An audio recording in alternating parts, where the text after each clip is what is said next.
नमस्ते दोस्तों, और फिर से मूवी मोमेंट्स हिंदी में आपका स्वागत है। आज मैं एक फिल्म के बारे में बताने जा रही हूँ जिसका नाम है गर्ल इन द बेसमेंट। यह फिल्म सच्ची घटनाओं पर आधारित है। हम देख रहे हैं एक महिला और उसके गोद में एक लड़की है जो सांस लेने में परेशानी महसूस कर रही है और वे अस्पताल की ओर बढ़ रहे हैं। कुछ समय बाद वे अंततः अस्पताल पहुँचते हैं। वे अस्पताल के अंदर जाते हैं और मदद मांगते हैं। नर्सें जल्दी से लड़की को इलाज के लिए ले जाती है, जबकि महिला खिड़की से सब देख रही होती है। फिर दृश्य बदलता है। हम 20 साल पीछे के अतीत में जाते हैं और एक परिवार को मेज पर खाना खाते हुए देखते हैं। परिवार में पति और पत्नी डॉन और रेनी है और उनकी 2 बेटियां एमी और सारा है। सारा कहती है कि वह कैंप फायर पार्टी जा रही है, लेकिन डॉन उसे जाने नहीं देता क्योंकि उसने उससे अनुमति नहीं मांगी और उसे उसके कमरे में जाने का आदेश देता है। सारा विद्रोही है और वह घर से बाहर निकल जाती है। उसका मोटरसाइकिल चलाने वाला दोस्त क्रिस उसे लेने आया है। वे एक किस साझा करते हैं और फिर पार्टी के लिए निकल जाते हैं। वे पार्टी का आनंद लेते हैं और कुछ समय एक दूसरे के साथ खेतों में बिताते हैं। क्रिस गिटार बजाता है और सारा के लिए एक गाना गाता है। फिर वह अपने प्यार का इजहार करता है और वह भी कहती है कि वह उसे उसी तरह प्यार करती है। इस बीच घर पर रेनी, जो नहीं जानती कि सारा अपने कमरे में नहीं है, दरवाजे के पीछे से अपनी बेटी को सांत्वना देने की कोशिश करती है।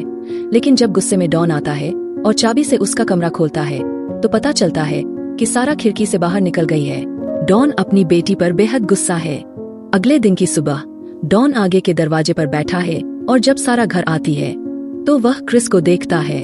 सारा पीछे के दरवाजे से घर में प्रवेश करने की कोशिश करती है, लेकिन डॉन उसे शांति से आगे आने के लिए कहता है। लेकिन जब वह प्रवेश करने की कोशिश करती है तो वह गुस्से में सारा से जवाब मांगता है। डॉन उससे पूछता है कि कब उसने उसे किसी से डेट करने की अनुमति दी, जिस पर वह जवाब देती है कि यह उसकी चिंता नहीं है और उसे बताती है कि जब वह 18 साल की होगी तो वह भाग जाएगी। रेनी आती है और बहस को रोकती है। सारा जल्दी से अपने कमरे में भाग जाती है। कुछ समय बाद एमी उसे देखने आती है और वे बात करते हैं।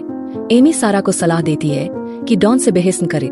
सारा कहती है कि वह पागल है और किसी को उसके खिलाफ खड़ा होना चाहिए। जब लड़कियां बात कर रही होती है, उनकी माँ रेनी भी उनके संवाद में शामिल होती है। सारा अपनी योजनाओं का खुलासा करती है कि वह 18 साल की होने पर खुद चली जाएगी। वह एमी और रेनी को बताती है कि वह फ्लोरिडा से शुरू करेगी और दुनिया भर की यात्रा करेगी। जैसे ही वे बोलते हैं, डॉन भी उनकी बातचीत सुन रहा होता है। डॉन उनकी बातचीत सुनकर कुछ बुरे प्लान बनाता है। वह अपने बेसमेंट में एक बम शेल्टर को साफ कर रहा है और तैयार कर रहा है। समय वह सारा को बंद करने का इरादा रखता है ताकि वह उसे छोड़ न सके। 3 महीने बाद सारा अब अपनी ग्रेजुएशन पूरी कर चुकी है और उसकी 18वीं जन्मदिन भी बहुत करीब है। एक दिन डॉन बगीचे के पेड़ की कली काट रहा है और सारा क्रिस से फोन पर बात कर रही है। रेनी आती है और सारा से पूछती है कि डॉन कहाँ है। सारा उसे बताती है कि वह बगीचे में है। रेनी कहती है कि उसे उसकी चिंता है क्योंकि हाल ही में वह बहुत समय बेसमेंट में बिता रहा है। रेनी बताती है कि वह खरीदारी करने जा रही है और सारा को चलने के लिए आमंत्रित करती है, लेकिन सारा मना कर देती है। वह कहती है कि वह नहीं आ सकती क्योंकि वह अपने दोस्त क्रिस से बात कर रही है। रेनी अपनी कार लेकर चली जाती है और अब घर में केवल डॉन और सारा होते हैं और डॉन कुछ ऐसा करने वाला है जो सारा के जीवन को हमेशा के लिए बदल देगा। वह सारा से कुछ सामान उठाने में मदद करने को कहता है। सारा फोन रख देती है और उसकी मदद करने जाती है। वे एक बाल्टी को बेसमेंट के अंदर ले जाते हैं। फिर वह उसे अंदर बंद कर देता है और चला जाता है। सारा पूरी तरह से हैरान है कि उसके पिता ने अभी क्या किया। वह दरवाजे को कीपैड से खोलने की कोशिश करती है, लेकिन जब वह गलत कोड डालती है तो रोशनी बंद हो जाती है। जगह अंधेरी हो जाती है। वह उस बाल्टी की तलाश करती है। यह कपड़ों और अन्य सामान से भरी होती है। वहाँ उसके लिए एक टॉर्च भी है। वह वेंट में मदद के लिए चिल्लाती है, लेकिन दुर्भाग्य से डॉन उसे सुन लेता है और वेंट को कुछ सामान से ढक देता है और चला जाता है। वह अब सचमुच एक बम शेल्टर में फंसी हुई है जो पूरी तरह से साउंड प्रूफ है। रात होती है और रेनी और एमी, जो सोचते हैं कि सारा एक दोस्त से मिलने गई है, अब उसकी चिंता करने लगते हैं क्योंकि वह वापस नहीं आई है और नहीं उन्होंने उसे किसी तरह से संपर्क किया है। रेनी पुलिस को बुलाना चाहती है, लेकिन डॉन उसे आश्वासन देता है। वह उसे बताता है कि वह सुबह लौट आएगी और अब उन्हें सो जाना चाहिए। पहला दिन खत्म हो जाता है और कई और दिन आने वाले हैं। दूसरा दिन सारा एक पिंजरे के जानवर की तरह जी रही है। वह पेशाब करने के लिए एक बर्तन का उपयोग करती है। दिन 4 सारा हर पल वेंट के माध्यम से मदद के लिए चिल्लाती है। जब डॉन उसकी जांच करने आता है तो वह उसे धक्का देती है और बाहर जाने की कोशिश करती है, लेकिन दूसरी दरवाजे द्वारा रोक दी जाती है। डॉन उसे कमरे में खींचता है और बताता है कि यह उसके कार्यों का परिणाम है और उसे उसकी बात सुननी चाहिए। सारा उससे बाहर निकलने के लिए कहती है, लेकिन वह कहता है कि यह वह नहीं कर सकता। वह बताता है कि उसे हवा, खाना, कपड़े केवल तभी मिलते हैं जब वह चाहता है। अब से जो कुछ भी वह पाती है और हर विशेषाधिकार उसे इन चीजों को कमाना पड़ेगा। फिर वह उससे पूछता है कि क्या वह समझती है या नहीं। वह कुछ नहीं कहती। इसके बदले डॉन उसे थप्पड़ मारता है और फिर वह अपनी ही बेटी का बलात्कार करता है और चला जाता है। घर पर रेनी ने पुलिस को बुला लिया है और उसे बताती है कि सारा बस ऐसे नहीं छोड़ सकती और कुछ हो सकता है। डॉन आता है और अधिकारी को यह सोचने के लिए मनाता है कि उसने घर छोड़ दिया है। वह उसे फ्लोरिडा से शुरू करने और 18 साल की होने पर 50 राज्यों की यात्रा करने की उसकी योजनाओं के बारे में भी बताता है। रेनी का कहना है कि यह उसकी योजना नहीं थी, यह सिर्फ एक सपना था और उसका जन्मदिन अभी तक नहीं हुआ है और वह उसे अलविदा कहे बिना इस तरह नहीं जाएगी। अधिकारी उसे बताता है कि सारा जल्द ही 18 साल की हो जाएगी और उसे अपनी इच्छानुसार किसी भी स्थान पर जाने का अधिकार है और उसने इस तरह के मामले देखे हैं। वे इसके बारे में ज्यादा कुछ नहीं कर सकते। यह दिन है 7। सारा को चोट लगी है और पीटा गया है। वह जिस आघात का अनुभव कर रही है उसके माध्यम से खुद को प्राप्त करने के लिए वह क्रिस के बारे में सोचती है और जिस रात वे एक साथ बिताते हैं हमें एक बातचीत देखने को मिलती है। वह उसे 18 साल की होने पर जाने की अपनी योजनाओं के बारे में बताती है। क्रिस उसे बताता है कि वह उससे प्यार करता है और वह जहाँ भी जाएगी वह भी उसके साथ शामिल हो जाएगा। वे दोनों मोटरसाइकिल में दुनिया की यात्रा करने की योजना बनाते हैं। सारा गुलाबी हिल में चाहती है और क्रिस सहमत हो जाता है। दृश्य बदल जाता है और विडंबना यह है कि क्रिस अपनी मोटरसाइकिल के साथ दिखाई देता है। वह गुलाबी हेलमेट भी लाया जिसका उसने सारा से वादा किया था। वह डॉन से पूछता है कि सारा कहाँ है और पूछता है कि क्या उसने उन्हें अभी तक फोन किया है, लेकिन डॉन उससे झूठ बोलता है। वह उसे बताता है कि वह हमेशा स्टीवी नामक एक अन्य आदमी के साथ भागने के बारे में बात करती थी। यह सुनकर क्रिस का दिल टूट जाता है और वह उस हेलमेट के साथ चला जाता है जो उसने सारा के लिए लाया था। 21 दिन बीत चुके हैं और आज सारा का जन्मदिन है। डॉन नीचे जाता है।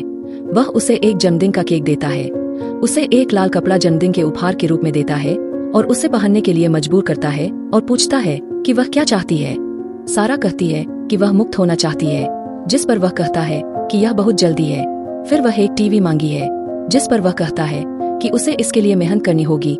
फिर वह एक घड़ी मांगती है और वह उस पर सहमत होता है और जब वह उसे पिताजी कहती है तो वह उसे आदेश देता है कि वह अब उसे डॉन कहे।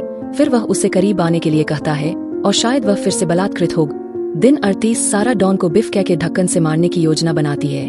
वह एक हथियार बनाती है जो कुछ लकड़ी से जुड़ा हुआ है और उसकी प्रतीक्षा करती है कि वह नीचे आ।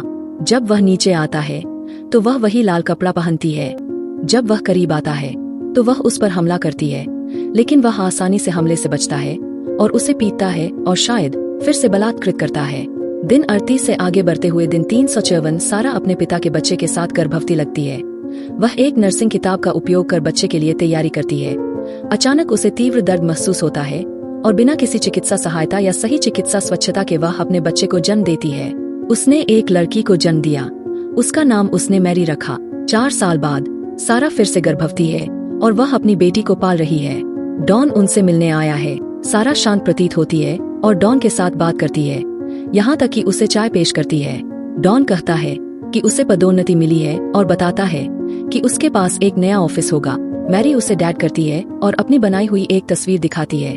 वह खुश दिखता है।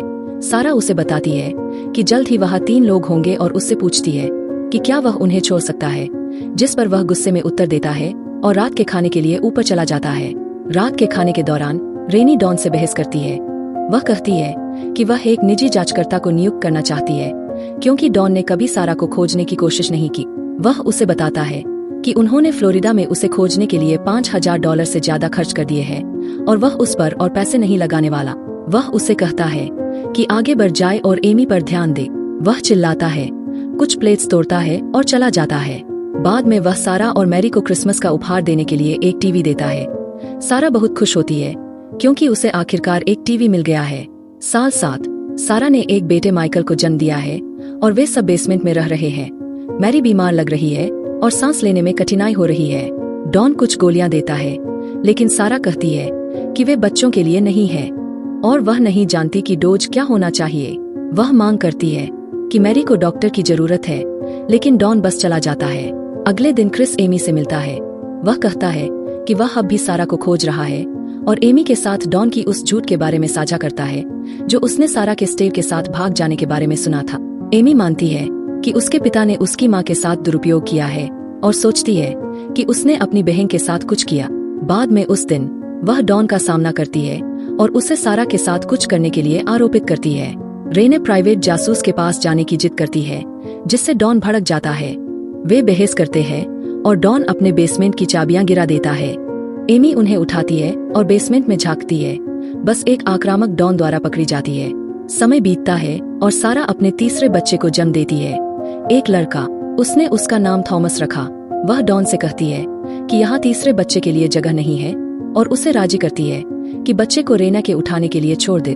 डॉन सहमत होता है और अगले दिन वह बच्चे को दरवाजे पर एक नोट के साथ रखना है। वह बच्चे को लेकर अंदर जाती है लेकिन वह एक छोटा नोट चूक जाती है जो सारा ने छोड़ा है। उसे पुलिस को बुलाने के लिए कह रही है। दुर्भाग्य से डॉन छोटे नोट को अपने कब्जे में ले लेता है। वह बेसमेंट में जाता है, सारा पर अपना गुस्सा उतारता है और चला जाता है। साल 14 मैरी और माइकल बड़े हो गए हैं। डॉन अब अपनी नजरें एक किशोर मैरी पर गड़ाए हुए है। सारा उससे कहती है कि वह उसे अकेला छोड़ दे और बताती है कि वह बस एक बच्ची है। 17 साल बीत गए। बाहर बारिश हो रही है। रेना अपने पोते थॉमस के साथ बंधन का समय बिता रही है। सारा फिर से गर्भवती है और कुछ समय बाद वे छत में एक लीकेज का एहसास करते हैं और चम्मच से बाहर निकलने का रास्ता खोदना शुरू करते हैं। सारा सारी रात खुदाई करती है। गड्ढा सामने के यार्ड की ओर जाता है और वह पड़ोसी को मदद के लिए एक लाइट चिंगारी करती है। पड़ोसी लाइट को देखता है। वह सामने के दरवाजे पर जाता है और डॉन को सूचित करता है। डॉन कहता है कि सब ठीक है और पड़ोसी को वापस भेज देता है। फिर वह नीचे जाता है और अपनी गर्भवती बेटी की बर्बरता से पिटाई करता है जिससे उसका गर्भपात हो जाता है। 18 साल कैद में डॉन सारा को उसके दूसरे बेटे थॉमस के बारे में बताता है जो उनके ऊपर रह रहा है। वह बताता है कि थॉमस हर दिन बड़ा और मजबूत हो रहा है और वह अगले साल फुटबॉल खेलना चाहता है, इसके अलावा बेसबॉल भी। माइकल भी कहता है कि वह बेसबॉल खेलना चाहता है। डॉन कहता है कि सब कुछ इस बात पर निर्भर करता है कि उनकी माँ कैसे व्यवहार करती है और सारा के खिलाफ मैरी और माइकल को भड़काता है। बाद में उस दिन वे बाहर जाने की मांग करते हैं और सारा यह नहीं झेल पाती। वह चिल्ला पड़ती है और फर्श पर गिर जाती है। बच्चे अपनी गलती का एहसास करते हैं और सभी गंदगी साफ कर देते हैं। जब सारा जागती है, वह आखिरकार अपने बच्चों को डॉन के बारे में सच बताती है और बताती है कि रेना उसकी माँ और डॉन की पत्नी है और वह उसके बच्चे हैं। मैरी को अस्थमा है और उसे बेसमेंट में सीमित एयर सप्लाई के कारण सांस लेने में कठिनाई होती है। कैद में 19 साल डॉन बेसमेंट में आता है और सारा के साथ खाने की आपूर्ति के बारे में बहस करता है। माइकल गुस्से में आकर डॉन को मारने की कोशिश करता है लेकिन इससे वह और भी गुस्से में आ जाता है। वह जमीन के ऊपर डॉन का हाल भी ठीक नहीं है। वह लगातार अपनी पत्नी से लड़ता है। उसे उसकी नौकरी से निकाल दिया गया है और उसका घर रोकने की प्रक्रिया में है। उसे सारा और बच्चों का ख्याल रखने से थक चुका है और वह जब वे सो रहे होते हैं तो उन्हें मारने की कोशिश करता है। वह अपनी गाड़ी चालू रखता है और कार्बन मोनोऑक्साइड को बेसमेंट के एयर वेंट्स में एक होद से धकेलता है। थॉमस डॉन को गैरेज में पकड़ लेता है और पूछता है कि उसके दादा क्या कर रहे हैं। डॉन बताता है कि वह अपनी कार की जांच कर रहा है। थॉमस के जाने के बाद डॉन अपना मन बदल लेता है और उन्हें नहीं मारता। वह बेसमेंट में जाकर उनकी जांच करता है और हम देखते हैं कि वे ठीक है और अभी भी सो रहे हैं। 20 साल मैरी को इतनी बुरी अस्थमा का दौरा पड़ता है कि उसे चिकित्सा ध्यान देने की आवश्यकता होती है। सारा डॉन से गुहार लगाती है कि उन्हें अस्पताल ले जाए लेकिन वह मना कर देता है। लेकिन जब वह उसे पिता कहती है तो वह अपना मन बदलता है और मैरी को अस्पताल ले जाने पर सहमत होता है। लेकिन वह केवल सारा को अपने साथ आने की अनुमति देता है और माइकल बेसमेंट में रह जाता है।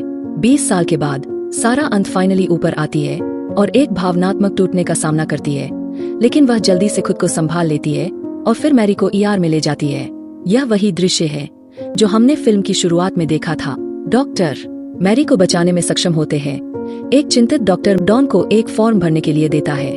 सारा डॉन के कागजात पर पानी गिरा देती है जबकि वह एक नए फॉर्म के लिए जाता है। सारा डॉक्टर को सब कुछ बताती है। डॉन को गिरफ्तार किया जाता है और उसे जीवन भर की सजा सुनाई जाती है। माइकल को भी बेसमेंट से बचाया जाता है। रेना इस सच्चाई को जानकर भयभीत होती है कि उसके पति के हाथों उसके घर में उसकी बेटी के साथ क्या हुआ। परिवार सभी एक साथ रहने लगते हैं। क्रिस भी आता है और सारा को वह गुलाबी हेलमेट देता है जो उसने उसे वादा किया था और उन सभी वर्षों तक रखे रहा। क्रिस सारा से माफी मांगता है कि उसने उसे खोजने के लिए और अधिक प्रयास नहीं किया। फिर वे एक साथ सवारी पर चले जाते हैं। फिल्म का अंत उस बात के साथ होता है। अगर आपको प्रस्तुति पसंद आई है तो चैनल को सब्सक्राइब करना और बेल आइकन दबाकर नोटिफिकेशन चालू करना न भूले। तो उस बात के साथ मैं आपसे विदाई लेता हूँ और आपको अगली वीडियो में मिलने की कामना करता हूँ। अलविदा और ध्यान रखना।